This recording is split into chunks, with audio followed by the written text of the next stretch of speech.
All right, guys, Apple just sent over several packages. We're about to open these up. I'm Andru Edwards, and you're watching Gear Live.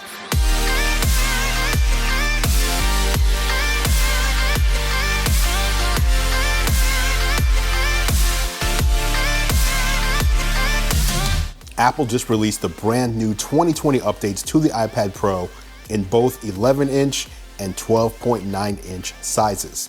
On the outside, they look pretty much exactly like the redesigned iPad Pros that were released back in 2018, with the exception of the rear camera. But this year, it's really more about what's on the inside that counts. In this episode, we open up the new iPad Pro and take a look at what's new. What's going on, Tech Squad? Andru Edwards here, editor-in-chief of GearLive.com. And as I mentioned, in this episode, we are opening up the packages that Apple sent over. And spoiler alert, they all have something to do with this guy right here. This is the brand new iPad Pro 2020 model, the 12.9-inch version in particular. Now, Apple also sent over a smart Keyboard Folio, an Apple Pencil 2nd generation, and even a space gray Magic Trackpad. So in this video, I'm gonna open all that up and give you a look at how it all works together and also how it compares to the previous iPad Pro from 2018. Now, if you see anything you like in this video and you want more information or want to pick it up for yourself, there will be links down in the description below, allowing you to do just that. Of course, we will have a full iPad Pro review coming in the future as well. So if you're not already, be sure to hit that subscribe button in order to stay up to date on all future videos. Now, let's open up the 2020 iPad Pro. Now, this iPad Pro in particular, as I mentioned, is the 12.9-inch version. This is the 1 terabyte version with Wi-Fi plus cellular, just in case you were curious. Now, inside the box itself, we are going to have the iPad Pro. You've also got a 1 meter USB-C cable in the box. And last in the box is an 18-watt USB-C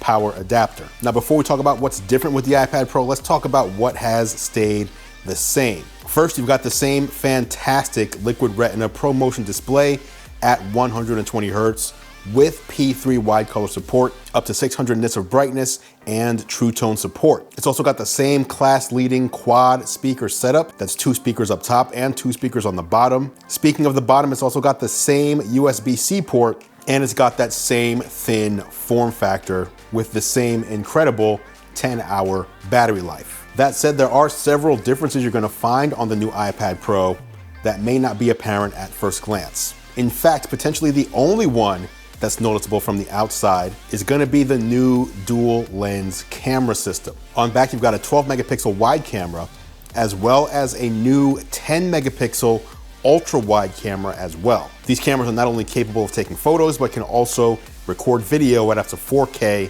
at 60 frames per second. Now, this is a similar setup to what you would see on the current iPhone 11. 1 wide-angle lens and 1 ultra-wide as well. Now, that third element that you see in the camera system on back of the iPad Pro is not a telephoto camera.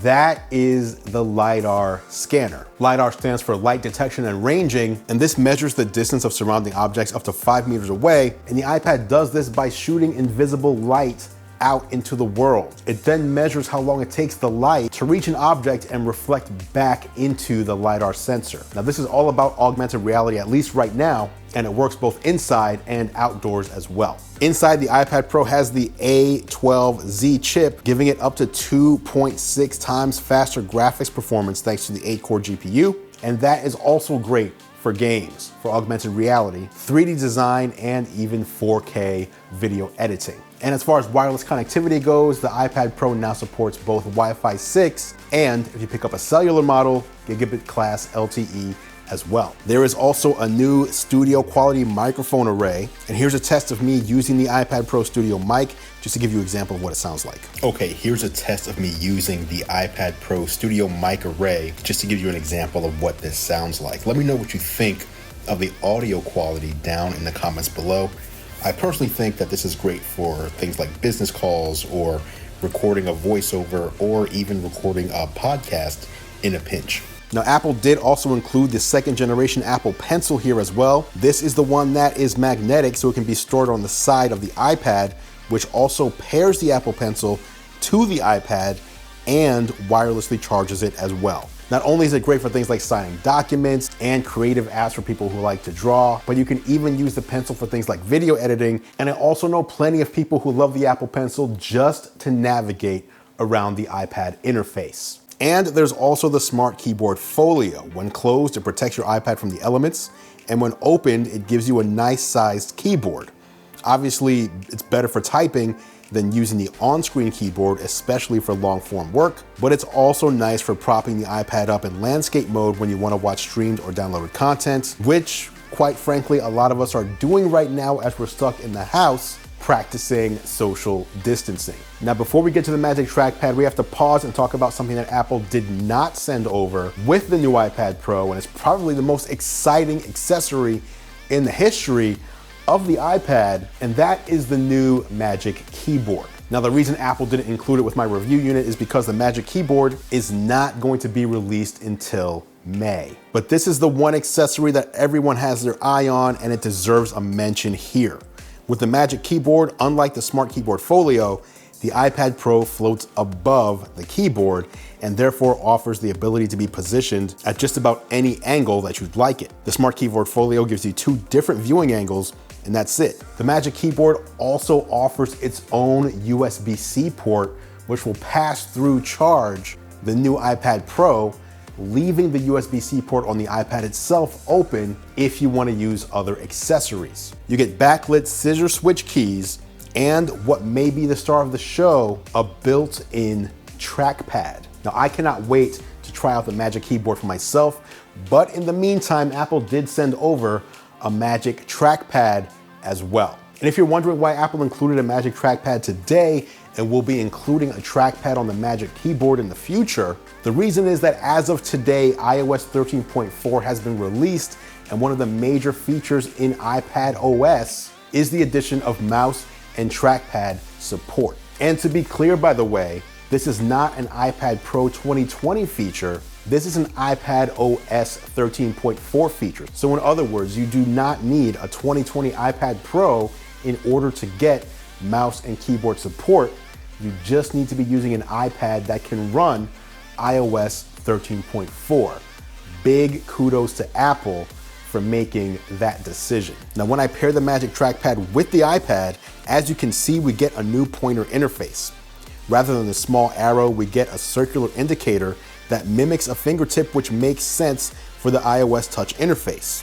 Then, when you get close to a touch element, the cursor highlights the potential selection, allowing you to swipe between different options. Then you simply just tap on the one that you want to select. When you move the pointer to an area with text, it morphs into that familiar vertical cursor. It's a well thought out system that allows the iPad to be used more like a traditional laptop while maintaining the intuitive touch interface that iOS users have grown to know and love. It's an all new way to interact with your iPad, which will intelligently adapt to the content on your screen. If you want to pick up the new iPad Pro for yourself, the 11-inch model starts at $799 for the 128GB version, and the 12.9-inch model starts at $999 for the same 128 gigs. There are also 256GB, 512GB, and 1TB options as well. And each size is available in both Wi-Fi and Wi-Fi Plus cellular models. Again, links to everything I talked about, whether it's the iPads, the Apple Pencil, the Smart Keyboard Folio, or the Magic Trackpad, all of that will be down in the description below. But let me know what you think of the new 2020 iPad Pro. Is it something you're excited about, something you're thinking of picking up to future-proof yourself, or are you satisfied with a previous iPad that you already own? Let me know down in the comments below, and I'll meet you there for further discussion. Now, I will be doing a follow-up video when the Magic Keyboard is released, as I personally think that's gonna be the biggest game changer for the iPad released to date. In my opinion, May cannot come soon enough. If you want to hear even more about the 2020 iPad Pros, be sure to check out the Geared Up podcast. Geared Up is a show I do each and every week with John Rettinger, where we look at the latest in tech, gadgets, and games. Just head to your favorite podcast player and search for Geared Up, 2 words, not one, and that'll allow you to subscribe to our show. If you want even more Apple goodness, I just posted a video giving you a look at the upgrades I've made to my Mac Pro to make it even more pro specifically for me as a video editor. If you want to watch it, I will leave a link below as well as up here to make it easy for you to find. But that's it for this one, guys. Thank you so much for watching. As always, I appreciate your support. I'm Andrew Edwards, and I will catch you in the next video.